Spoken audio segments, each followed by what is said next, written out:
మీ ఎలాంటి వ్యాపార ప్రకటనలకైనా వెంటనే మా ఛానల్ సంప్రదించండి. ప్రస్తుతం మనతో పాటు ప్రముఖ ఆధ్యాత్మికవేత్త జ్యోతిషరత్న జ్యోతిష సామ్రాట్ చింతా రుక్మాన్ గదరావు గారు మనతో ఉన్నారు. మాతృదేవోభవ పితృదేవోభవ ఆచార్య దేవోభవ. ఓం నమో మాందేశ్వరాయ నమః. గురుగారు 2026 జనవరి మాసం కర్కాటక రాశి వారి పరిస్థితి ఏ విధంగా ఉంటుంది? సంవత్సరంలో మొదటి నెల వీళ్ళకి ఎటువంటి ఫలితాలు ఉండబోతున్నాయి? ఈ 2026 సంవత్సరం జనవరి మాసం కర్కాటక రాశి వాళ్ళకు ఎలా ఉందో చెప్పుకునే ముందు కర్కాటక రాశి యొక్క ప్రత్యేకమైన విషయం ఏదైనా కొంచెం మనం చెప్పుకుందాం. ప్రతి మాసంలో భాగంగా కర్కాటక రాశిలో రవిగ్రహం ఉండగా పుట్టిన వాళ్ళు అంటే జన్మజాతకం, వాళ్ళ పుట్టినటువంటి జాతకంలో కర్కాటక రాశిలో రవి ఉండాలి. అలా పుట్టిన వాళ్ళకు రవిగ్రహం ఇచ్చేటువంటి ఫలితం ఎలా ఉంటుందంటే విశేషమైన పరిశోధన చేస్తారు, కొత్త కొత్త విషయాలు కనుక్కునేదానికి అవకాశం ఉంటుంది. అదేవిధంగా వీళ్ళకు మోక్షానికి ఇచ్చేటువంటి మార్గాలు కూడా చూపించడానికి అవకాశం ఉంటుంది. అందుకే సింహరాశికి అధిపతి రవికి సింహానికి మోక్ష స్థానమే కర్కాటకం. అక్కడ ఈయన ఆత్మకారకుడు మోక్ష స్థానంలో ఏమవుతుంది? మోక్షస్థితికి వెళ్తుంది. చంద్రుడు మనస్సు అంటే ఏదన్నా పరిశోధన చేయాలంటే మన చంద్రుడు బాగుండాలి. ఇది మిత్రస్థానమే కాబట్టి మంచి పరిశోధన చేస్తారు, కొత్త కొత్త విషయాలు ప్రపంచానికి తెలియజేస్తారు. ఇక్కడ రాహుకేతులు ఉంటే కూడా మంచి ఫలితాలు ఇస్తారు. కాబట్టి ఇక్కడ రవి చాలా మంచి రకరకాల పరిశోధనాత్మకమైనటువంటి జీవితాన్ని ఇచ్చి అభివృద్ధి చేసేందుకు అవకాశం ఉంటుంది. కాబట్టి అదేవిధంగా జల సంబంధమైన వృత్తులు అంటే నౌకాయానాలు కావచ్చు, మత్స్య వ్యాపారం కావచ్చు, చెరువులు వేలం వెతుకోవడము, ఇదే విధంగా జల సంబంధం ప్యూరిఫైడ్ వాటర్ ప్లాంట్స్ కావచ్చు, వ్యవసాయం కూడా జలం పైన ఆధారపడి నీళ్ళు లేకపోతే వ్యవసాయం చేయలేరు. ఇటువంటివన్నీ అభివృద్ధులు బాగా ఇస్తాడు రవిగ్రహం. కాబట్టి మంచి స్థాయిలో వీళ్ళు అందులో మాతృస్థానం, కాలపురుడికి మాతృస్థానం. వీళ్ళు అవతల వాళ్ళని కూడా బాగా సహృద్భావంతో పలకరించడము, బిహేవ్ చేయడం లాంటివి కూడా బాగుంటాయి. చంద్రుడు మాతృకారకుడు కాబట్టి ఇటువంటి మంచి ప్రయోజనాలను కర్కాటకంలో రవిగ్రహంగా పుట్టిన వాళ్ళు ఉంటాయి. తర్వాత ఈ మాసం కర్కాటక రాశికి ఏ స్థానంలో గురువు ఉన్నాడు, భాగ్యస్థానంలో శని ఉన్నాడు, అష్టమ స్థానంలో రాహు ఉన్నాడు, ద్వితీయంలో కేతు ఉన్నాడు. అదేవిధంగా 6వ ఇంట 4 గ్రహాలు ఉన్నాయి. 6వ ఇంట 4 గ్రహాలు ఏవి? కుజుడు, బుధుడు, శుక్రుడు, రవి. ఏ స్థానంలో గురువు అంటే రాశికి వ్యయంలో శుభగ్రహం ఉంది, ద్వితీయంలో ఒక అశుభగ్రహం ఉంది, అష్టమంలో ఒక అశుభగ్రహం ఉంది.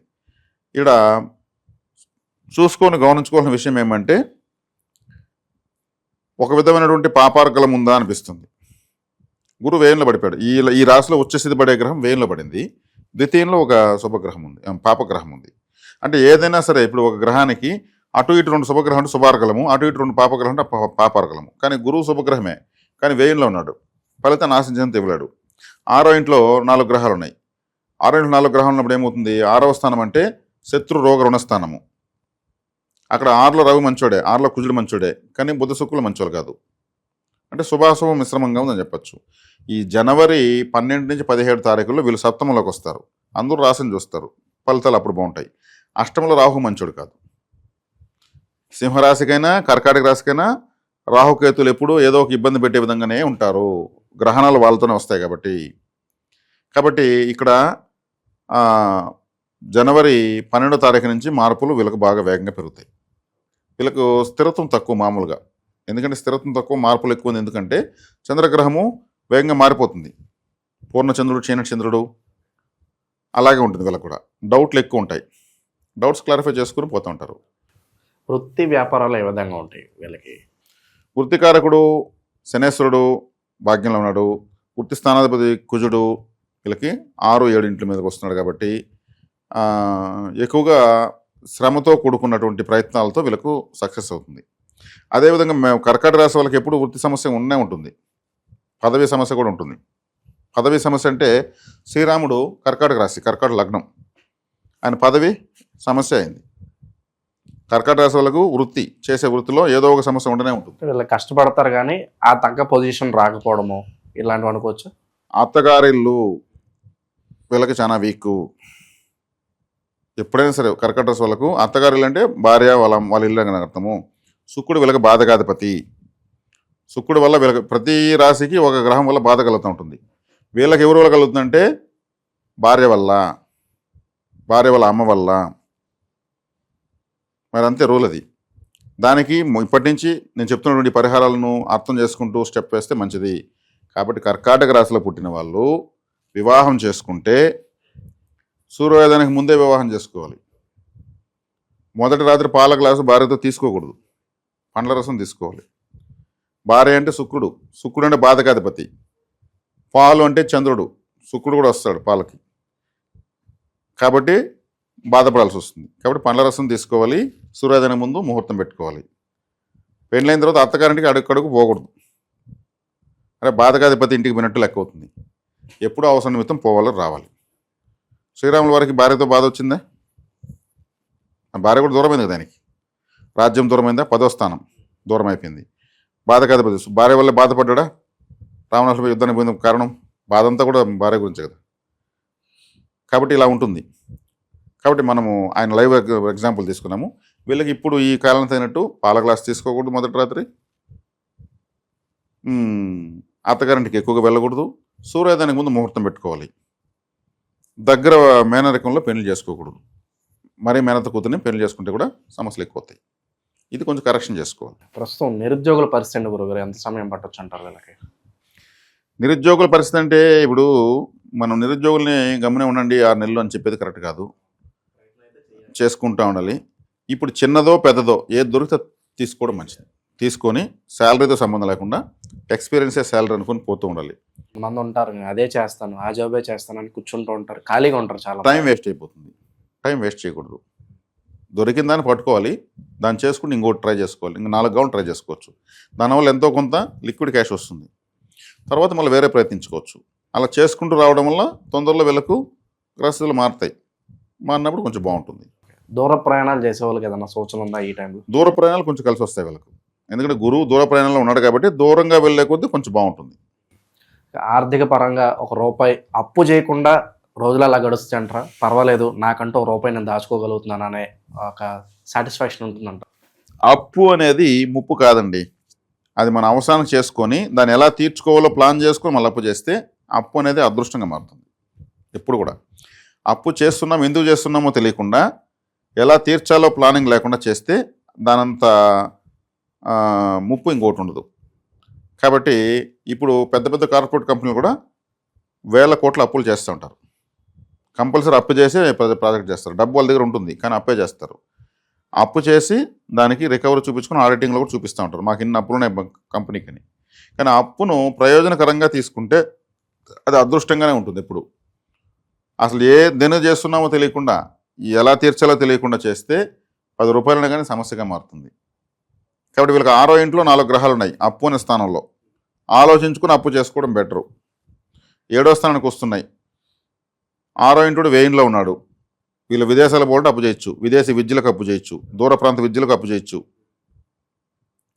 ఇవన్నీ చేసే దానివల్ల ప్రయోజనం ఉంటుంది. ఆ అప్పు తీరేదని మళ్ళీ దారి దొరుకుతుంది. మళ్ళీ అట్లాంటి వాటికి కాకుండా ఎక్కడో దొరుకుతుంది కానీ తీసుకుంటే అది బర్న్ అయిపోతుంది.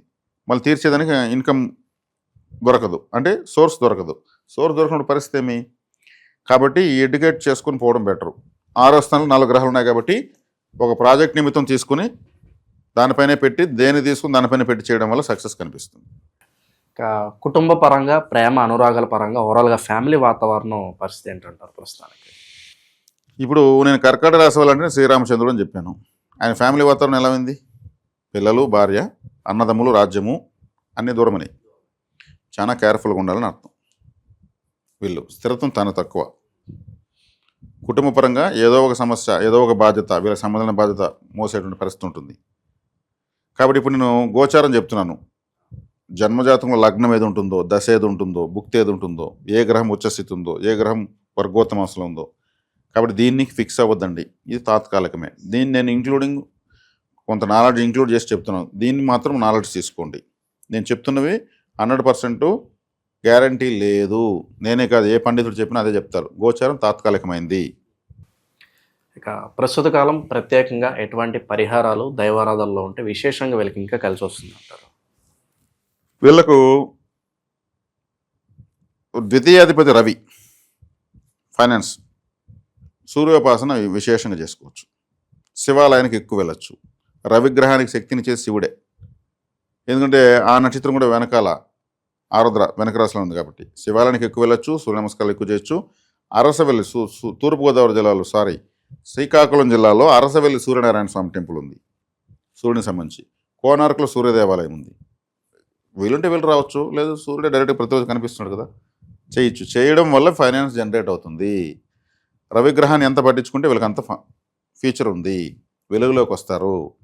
రాశి అయిన తర్వాత నెక్స్ట్ స్టెప్ ఎవరు? సింహరాశి. సింహరాశి అంటేనే ధనము, డబ్బులు, కీర్తి, ప్రతిష్ట. గోచరాలకు సంబంధం లేకుండా ఎప్పుడు వీళ్ళు సూర్యోపాసన చేసుకోవచ్చు. ఇది జనరల్గా గోచరాలు చెప్పదగినటువంటి మొట్టమొదటి సూచన, ఖచ్చితంగా పనిచేస్తుంది కూడా, చేసుకోవచ్చు. తర్వాత తీసుకుంటే కులదేవత ఆరాధన చాలా ఇంపార్టెంట్. ఎవరికైనా, ఏ రాశి వాళ్ళకైనా, ఏ నక్షత్రం వాళ్ళకైనా కులదేవత ఆరాధన ఇంపార్టెంట్. కులదేవత అనుగ్రహం ఉందనుకోండి, మిగిలిన అన్ని గ్రహాలు కూడా మనకు ఆ అనుకూలతలకు చేసుకోవడానికి దారులు దొరుకుతాయి. ఆ కులదేవత ఆరాధన చాలామందికి తెలియదు. అందులో భాగంగా మనము వీళ్ళకి సంగాళీకర అనేది ఒకదాన్ని పరిచయం చేస్తున్నాము. ఈ సంగాళీకర అనేది 3 సైజుల్లో మన దగ్గర దొరుకుతుంది. మనం తీసుకుని దీన్ని ఆరాధన చేసుకోవచ్చు, పూజలను పెట్టుకునేసి కులదేవతా శక్తిని సులభంగా పొందొచ్చు. అదేవిధంగా ఈ కరుంగాలి అనేటువంటి దాంట్లో German silver with Murugan dollar, విఘ్నేశ్వరుడు, శివుడు, సుబ్రహ్మణ్య స్వామి ఇట్లాంటి దేవతా డాలర్స్ వేసి చాలా తక్కువ రేటుకి ఇస్తున్నాము. ఎందుకు ప్రత్యేకంగా తక్కువ రేటు చెప్పాల్సి వస్తుందంటే, మేము ఇస్తున్న రేటు కన్నా డబుల్ రేటు వేరే పెట్టి అమ్మేస్తాం. మంచి వెబ్సైట్లు తయారు చేశారు వాళ్ళు, అద్భుతంగా తయారు చేసి కొంతమంది మోడల్స్ని పెట్టి వాళ్ళు చేస్తున్నారు. ఎంత మోడల్స్ పెట్టినా, మేము మోడల్స్ పెట్టకపోయినా ఇది ఈ మాలే, ఆ మాల, ఆ మాల, ఈ మాల, అక్కడ అలా చేసిన దానికి వాళ్ళకి ఖర్చులు అవుతున్నాయి, ఎక్కువ పడేస్తున్నారు. కానీ అందరికీ అందాల ఉద్దేశంతో పరిచయం చేస్తున్నాము. కరంగులి మాల ప్లైన్గా కూడా ఇలా కూడా తీసుకోవచ్చు, ఇలా తీసుకోవచ్చు. ఇలా నచ్చిన వాళ్ళకి ఇలా జర్మన్ సిల్వర్లు తీసుకోవచ్చు, తక్కువ రేట్లకి ఇస్తున్నాము, ఇది పొందొచ్చు.